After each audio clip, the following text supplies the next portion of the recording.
नमस्ते दोस्तों, आप सभी को कोटक सिक्योरिटीज की तरफ से दिवाली की ढेरों शुभकामनाएं।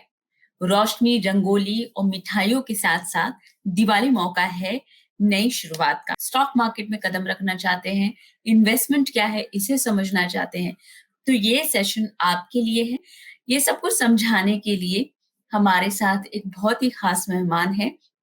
आई would like to invite mister Nitin S Dharmavat, co-founder हैं ऑरम कैपिटल के। काफ़ी सालों का एक्सपीरियंस है मार्केट में और कई बार हमने इन्हें देखा भी है यूट्यूब चैनल्स में और स्क्रीन्स पर, टीवी स्क्रीन्स पर अपने एक्सपीरियंस को बहुत ही अच्छे तरीके से, सिंपल तरीके से शेयर करते हैं और हमें समझाते भी हैं कि कैसे स्टॉक मार्केट में आप किन-किन चीज़ों का ध्यान रख सकते हैं अलग-अलग टॉपिक से जुड़े बातों पर।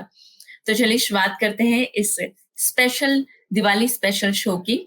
सबसे पहले मैं इनवाइट करना चाहती हूँ नितिन सर को। सर बहुत-बहुत स्वागत है आपका टाइम निकालने के लिए और कोटक सिक्योरिटीज़ के यूट्यूब चैनल पर आने के लिए। थैंक यू, धन्यवाद बहुत-बहुत। और आपके सभी दर्शकों को दिवाली की बहुत-बहुत शुभकामनाएँ। नववर्ष बहुत मंगलमय रहे सभी के लिए और खूब धन की वर्षा हो इस वर्ष मार्केट से। ऐसी कामनाओं के साथ सभी को शुभकामनाएँ।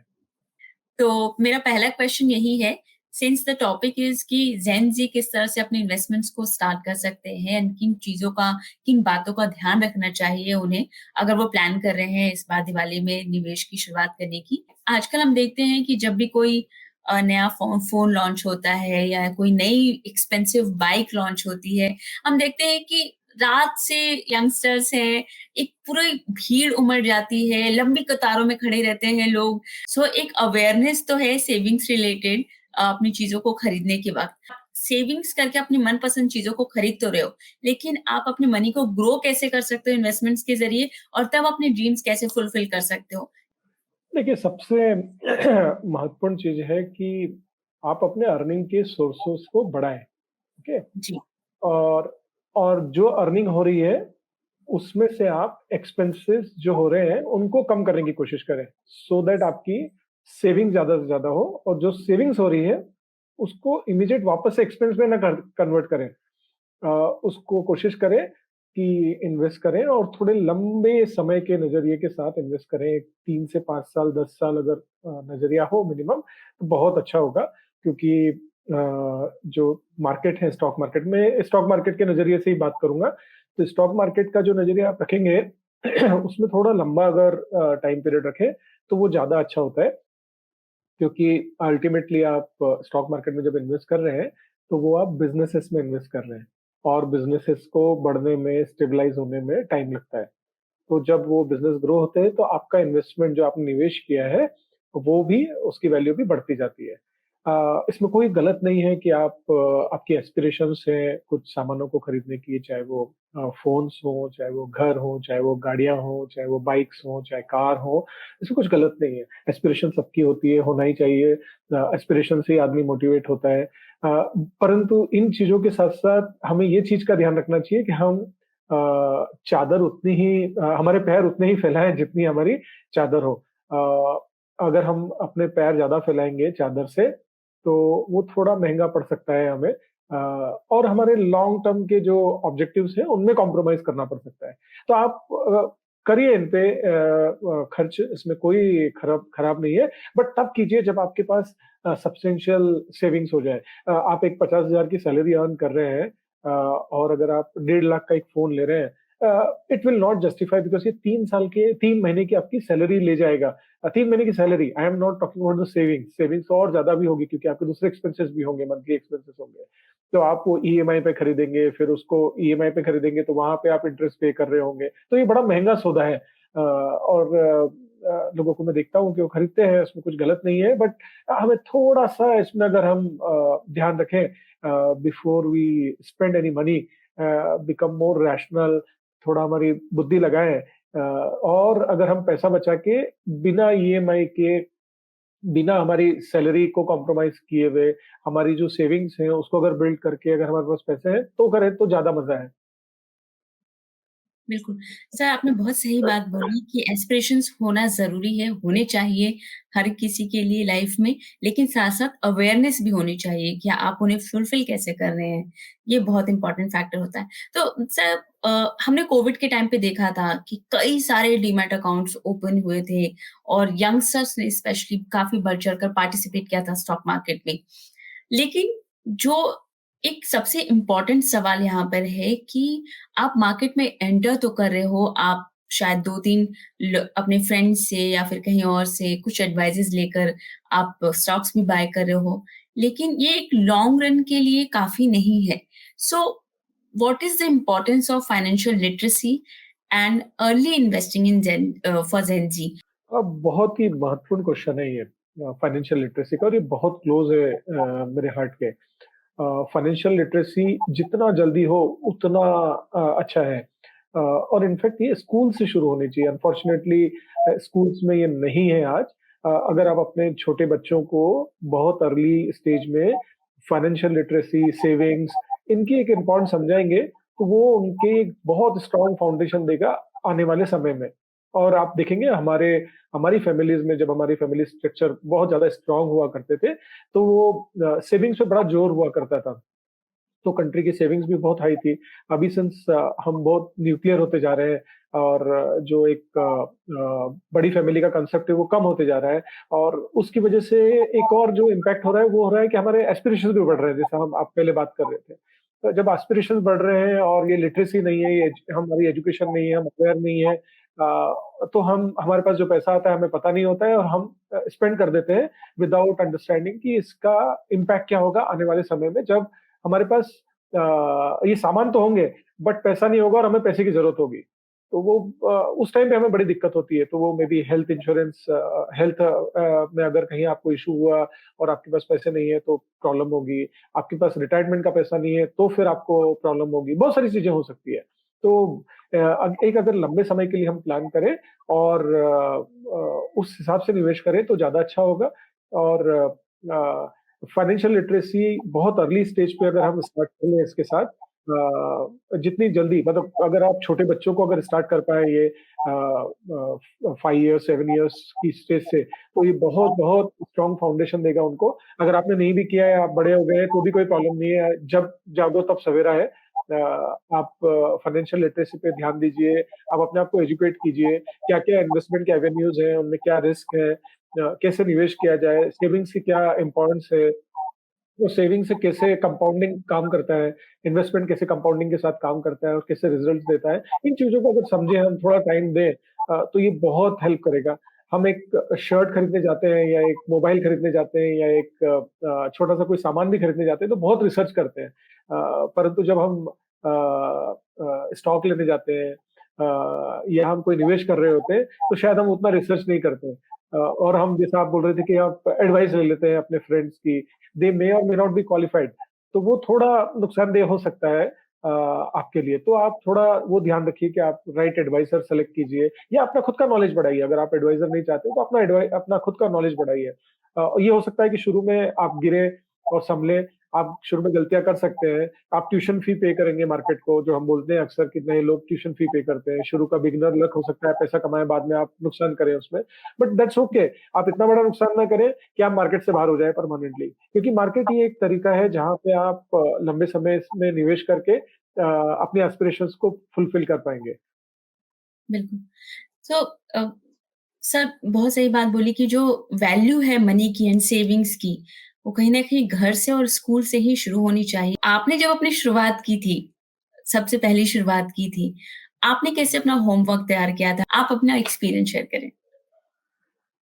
देखिए, थोड़ा घर पे एक माहौल था सेविंग्स को लेके, पैसे की बचत को लेके, और मिडिल क्लास फैमिली से हैं, तो निश्चित तौर पे ये सब बड़े इम्पोर्टेंट रहते हैं। एक फैमिली बैकग्राउंड है इसको लेके, तो उन चीज़ों की जो इम्पोर्टेंस है वो तो घर में इनकलकेट की हुई थी वैल्यू सिस्टम में। बट जहाँ तक मार्केट में निवेश की बात है, तो मेरा शुरू का एक्सपीरियंस तो बहुत खराब था और मैंने नुकसान किया था। जैसा मैंने कहा कि आप नुकसान कर सकते हैं, शायद आपको इतनी समझ नहीं होती है। शुरू में आप प्रॉफिट करते हैं और बाद में बड़ा नुकसान कर लेते हैं, तो वो होता है, वो मेरे साथ भी हुआ। But over a period of time then you get matured, you learn, and then you realize what is your strength, and then accordingly you start investing. इस प्रोसेस में आपको पता लगता है कि आपका माइंडसेट क्या है, आप किस तरह का निवेश करना चाहते हैं। आप टेक्निकल करना चाहते हैं, आप फंडामेंटल करना चाहते हैं, आप डे ट्रेडिंग में करना चाहते हैं, आप लंबे नज़रिए के साथ निवेश करना चाहते हैं, आप बिज़नेस को समझना चाहते हैं या बिना बिज़नेस समझे निवेश करना चाहते हैं। बहुत सारी चीज़ें हैं जो आपको क्लियर होते जाती हैं धीरे-धीरे। और जैसे-जैसे आप ये बिल्ड करते हैं अ और आपकी पर्सनैलिटी को आप और अलाइन करते हैं अपने इन्वेस्टमेंट के साथ, तो रिज़ल्ट बहुत बेहतर होते हैं। ऐसा मेरा सोचना है। तो वो एक कौन-सी ऐसी कुछ चीज़ें हैं जिनको ध्यान में रखने के बाद ही हमें मार्केट में एंटर करना चाहिए? देखिए, जो सबसे पहली चीज़ है ना वो है too good to be true. अगर कोई बहुत ऐसा लगता है ना बहुत ही अट्रैक्टिव है, इसको तो अभी के अभी ले लो, तो आप एक मेरा ये मानना है कि आप 3 दिन रुको या 5 दिन रुको कम से कम उसमें निवेश करने के लिए। कभी भी जल्दी निवेश नहीं करना चाहिए, जल्दीबाज़ी में निवेश नहीं करना चाहिए। जल्दीबाज़ी में निवेश किया हुआ अक्सर नुकसान का सौदा होता है, तो वो थोड़ा हमें अवॉइड करना चाहिए। एक, दूसरा मेरे कुछ ग्राउंड प्रिंसिपल्स हैं जो based on my investment philosophy works for me, may not work for everyone, but मेरे एक्सपीरियंस के बेसिस पे, मेरी पर्सनैलिटी के बेसिस पे मैं कुछ चीज़ें हैं जो बिल्कुल अवॉइड करता हूँ। फॉर एग्ज़ाम्पल मैं एफ-एंड-ओ नहीं करता, फ्यूचर एंड ऑप्शन में नहीं जाता। मेरा एजुकेशन सिस्टम से मैंने वो सब पढ़ा हुआ होगा, मुझे समझ भी होगी, but as a principle I don't do that. So मैं एफ-एंड-ओ बिल्कुल नहीं करता। मैं डे ट्रेडिंग बिल्कुल अवॉइड करता हूँ। मतलब आज ले लिया, कल बेच दिया, परसों बेच दिया, ऐसा शॉर्ट टर्म का ट्रेडिंग मैं अवॉइड करता हूँ। मैं जनरली बिज़नेस को समझ के लॉन्ग टर्म के नज़रिए के साथ उन कंपनीज़ में जहाँ पे स्ट्रॉन्ग बैलेंस शीट है, स्ट्रॉन्ग कैश फ्लो है, स्ट्रॉन्ग गवर्नेंस की प्रैक्टिसेस हैं, जहाँ पे मुझे ग्रोथ की पॉसिबिलिटीज़ दिख रही हैं, जहाँ स्टेबल मैनेजमेंट है, तो वहाँ पे मैं निवेश करने की कोशिश करता हूँ, जहाँ पे वैल्यूएशंस अट्रैक्टिव हैं। तो ये मेरे कुछ तरीके हैं जिनके साथ मैं चलता हूँ। तो डे ट्रेडिंग, एफ-एंड-ओ ये कंप्लीटली अवॉइड करता हूँ। लॉन्ग टर्म के नज़रिए से निवेश करता हूँ। सलाह जो आती है, वो भी मैं बहुत ध्यान रखता हूँ कि किसी के कहने पे निवेश नहीं करता। जनरली मैं अपना खुद का काम करने की कोशिश करता हूँ, कोई भी हो, कितने भी क्लोज़ फ्रेंड्स हों, अगर वो सजेस्ट भी कर रहे हैं, तो भी मैं कोशिश करता हूँ कि अपना खुद का काम पहले उन कंपनीज़ पे करूँ, उन इन्वेस्टमेंट्स में करूँ, बिफोर आई इन्वेस्ट। तो ये मेरे अपने खुद के कुछ प्रिंसिपल्स हैं बनाए हुए। ये over a period of time मैंने डेवलप किए हैं अलग-अलग एक्सपीरियंस के बेसिस पे, और अब स्टेबल हैं तो मैं इनको यूज़ करता हूँ। कई लोगों को ये भी पता नहीं होता है कि आखिर स्टॉक मार्केट क्या है और ये कैसे काम करता है। देखिए, स्टॉक मार्केट मतलब शेयर मार्केट। शेयर मतलब क्या? शेयर मतलब आपकी हिस्सेदारी। अगर हिंदी में बोला जाए तो हिस्सेदारी। किसमें हिस्सेदारी? वो बिज़नेस में हिस्सेदारी जिसमें आप निवेश कर रहे हैं, जिसमें आप इन्वेस्ट कर रहे हैं। तो अगर कोई एक एक्स-वाई-ज़ेड कंपनी है और उसमें आप 1 शेयर खरीद रहे हैं या 10 शेयर खरीद रहे हैं या 100 शेयर खरीद रहे हैं, 1000 शेयर खरीद रहे हैं, 10,000 खरीद रहे हैं, आपका निवेश जो है एक हिस्सेदारी है उस कंपनी में।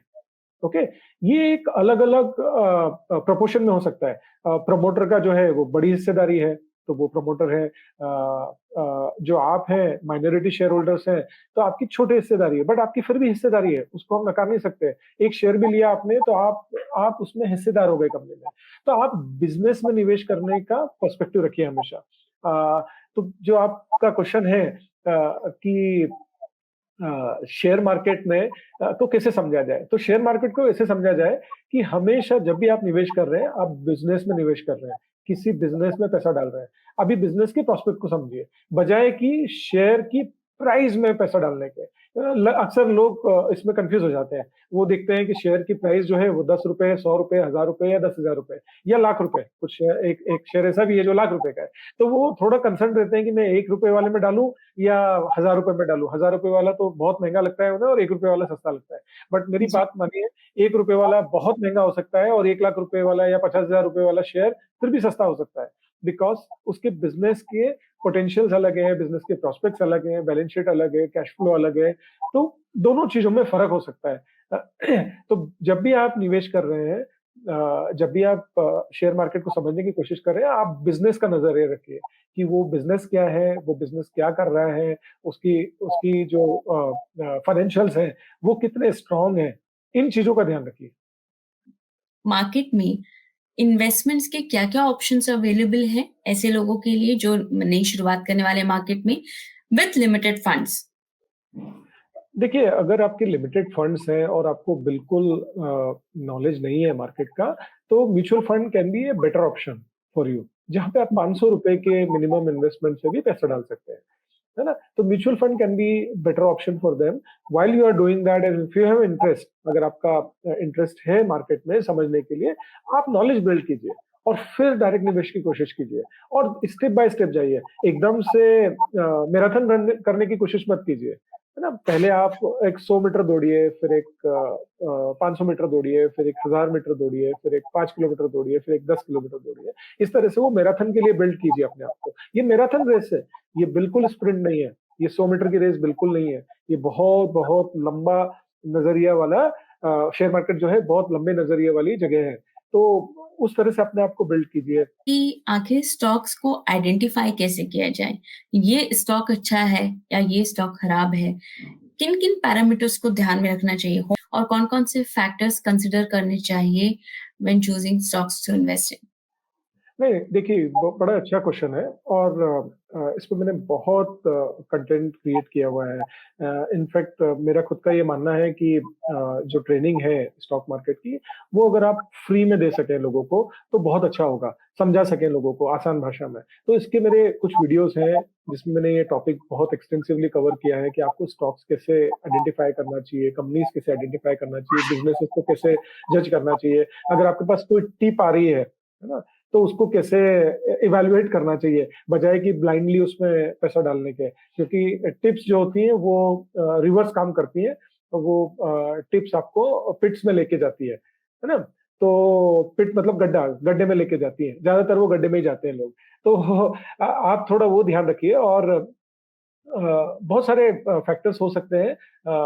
कुछ फैक्टर जो हमने थोड़ी देर पहले मैंने बात की थी, उनमें है कि कॉर्पोरेट गवर्नेंस बहुत अच्छा होना चाहिए, उनकी बैलेंस शीट की स्ट्रेंथ अच्छी होना चाहिए कि उन्होंने इक्विटी डाइल्यूशंस तो नहीं किए हैं और किए हैं तो कितने किए हैं, किस प्राइस पे किए हैं, किस वजह से किए हैं। बहुत ज़्यादा डेट तो नहीं है, डेट है तो डेट में सर्वाइवबिलिटी है कि नहीं है, अगर सर्वाइवबिलिटी नहीं है, तो निवेशकों को कुछ मिलेगा नहीं, वो बड़ी रिस्क होगी, तो वो समझना चाहिए हमें। रिसीवेबल्स के नंबर्स क्या हैं, quality of balance sheet, then cash flows कितने अच्छे हैं, ऑपरेटिंग कैश फ्लोज कैसे हैं, मतलब आप सेल्स तो बहुत दिखा रहे हैं लेकिन कैश फ्लो नहीं है, और कैश फ्लो नहीं है तो अल्टीमेटली वो जो जो आपने सेल्स के नंबर दिखाए हैं वो कभी ना कभी रिवर्स होंगे, बेड डेट्स में आएंगे आपके, और वो फिर निवेशक को बहुत बुरी तरह से हर्ट कर सकते हैं। तो कैश फ्लो देखिए, और फिर प्रमोटर का बैकग्राउंड देखिए, किस तरह के प्रमोटर हैं, कितने लंबे समय से बिज़नेस सँभाल रहे हैं, उनका एक्सपीरियंस क्या है, टीम कैसी है उनकी। तो ये छोटी-छोटी चीज़ें हैं, अगर आप इनको समझेंगे तो बहुत अच्छा रहेगा और आप धीरे-धीरे नॉलेज को बिल्ड कर पाएँगे। आप उनकी एनुअल रिपोर्ट पढ़िए, अगर वो क्वार्टरली कॉन कॉल्स करते हैं तो उनको सुनिए। एजीएम तो डेफिनिटली करते ही होंगे, तो एजीएम में अटेंड करने की कोशिश कीजिए। और उनका जो एनवायरनमेंट है कंपनी का, उसको समझने की कोशिश कीजिए। When I am saying environment, for example उनके उनके जो सप्लायर्स हैं, कौन सप्लायर्स हैं, उनसे बात करने की कोशिश कीजिए, उनका बैकग्राउंड समझने की कोशिश कीजिए, उनका एक्सपीरियंस समझने की कोशिश कीजिए कंपनी के साथ। उनके जो एम्प्लॉइज़ हैं, अगर हम उनसे कनेक्ट कर पाएँ, उनके जो कस्टमर्स हैं, उनसे कनेक्ट कर पाएँ, तो ये जो पूरा इकोसिस्टम है, इसको अगर हम टच बेस कर पाएँ, तो बहुत हेल्पफुल रहेगा। तो थोड़ा काम है, थोड़ा मेहनत का काम है, बट वर्दी है, काफ़ी अच्छे रिजल्ट्स मिलते हैं ये सब करके, और काफ़ी सैटिस्फैक्टरी भी होता है अगर आपका इंटरेस्ट हो इसमें। मार्केट में इम्पैक्ट कैसे पड़ रहा है? जैसे कई बार अभी हमने देखा था रशिया-यूक्रेन का वॉर है या कोविड आया था तो हमने देखा था कितना ड्रास्टिकली मार्केट में चेंजेस देखने को मिले थे। तो ये डे टू डे ट्रेंड्स को कैसे समझा जा सकता है? ये नॉलेज कहाँ से गेन की जाए? अरे बहुत सारे सोर्सेस हैं इसके लिए, बट डे टू डे देखने की ज़रूरत ही नहीं है। और जहाँ तक आपने बात की कि ये रशिया-यूक्रेन का वॉर हुआ था या जो इज़राइल के साथ अभी वहाँ उस एरिया में जो कॉन्फ्लिक्ट चल रहा है मिडल ईस्ट में, वैसा कोई कॉन्फ्लिक्ट है, या किसी भी कारण से अगर मार्केट बहुत गिरते हैं, तो मेरा एक बहुत अच्छा मैंने एक प्रेज़ेंटेशन दिया था बहुत अच्छा, क्योंकि मुझे बहुत अच्छा लगता है। वो सीएफए सोसाइटी में रिकॉर्डेड है, यूट्यूब पे अवेलेबल है, बाइंग द पेसिमिज्म करके। तो जब भी इवेंट्स होते हैं तो ये एक्चुअली पेसिमिज्म को बिल्ड करते हैं। पेसिमिज्म मतलब हमें हमें वो सिचुएशन अच्छी नहीं लग रही होती है। फॉर एग्जांपल, जिस दिन आपको लगता है कि यार ये पोर्टफोलियो आज मेरे को देखना ही नहीं चाहिए, जब ऐसा स्थिति आ जाती है, पोर्टफोलियो क्यों नहीं देखेंगे आप? क्योंकि सब कुछ लाल होगा, बहुत नुकसान दिख रहा होगा। जिस दिन ये मन में आता है ना कि आज तो पोर्टफोलियो देखना ही नहीं है, बंद करो उसको, बस वहां पे बॉटम बनते हैं। तो वहां पे भागिए मत, आप वहां पे आइए और निवेश कीजिए। पैसा है तो डालिए। तो buying the pessimism is very critical. और डे टू डे पे आप फोकस मत कीजिए, लॉन्ग टर्म पे फोकस कीजिए। मेरी बहुत बहुत बार बार यही चीज बोलना है कि आप लंबे नजरिए के साथ मार्केट में आइए। छोटा नजरिया मत रखिए। डे टू डे से कोई फायदा नहीं होगा। इसमें नुकसान ही होने वाला है, बहुत एनर्जी जाएगी। और आप जो दूसरा काम कर रहे होंगे, क्योंकि आप निवेश फुल टाइम नहीं कर रहे होंगे, तो कुछ और काम कर रहे होंगे, उस पर इम्पैक्ट आएगा। और अगर निवेश फुल टाइम कर रहे हैं और डे टू डे ट्रेडिंग कर रहे हैं, तो बहुत रिस्की भी है फिर। सो रिस्क को मिटिगेट करने के लिए कोई सोल्यूशन है? देखिए, बहुत सारी चीजें हैं रिस्क को मिटिगेट करने के लिए। एक तो ये है कि आप किसी भी कंपनी में निवेश करते समय ये ध्यान रखें कि बहुत बड़ा निवेश उसमें ना करें। कई बार मैंने देखा है कि जो छोटे निवेशक होते हैं वो एक ही कंपनी में 50, 60, 70% अपने फंड को डाल देते हैं। उनका फंड बहुत बड़ा नहीं होगा तो वो सोचते हैं कि नहीं, कितना नुकसान होगा, इतना ही नुकसान होगा जितना मैंने डाला, और ये बहुत बड़ा अमाउंट नहीं है। अरे बट लेकिन आपके लिए वो बड़ा अमाउंट है। आपकी आपकी खुद की कैपेसिटी को देखते हुए एक बड़ा अमाउंट है।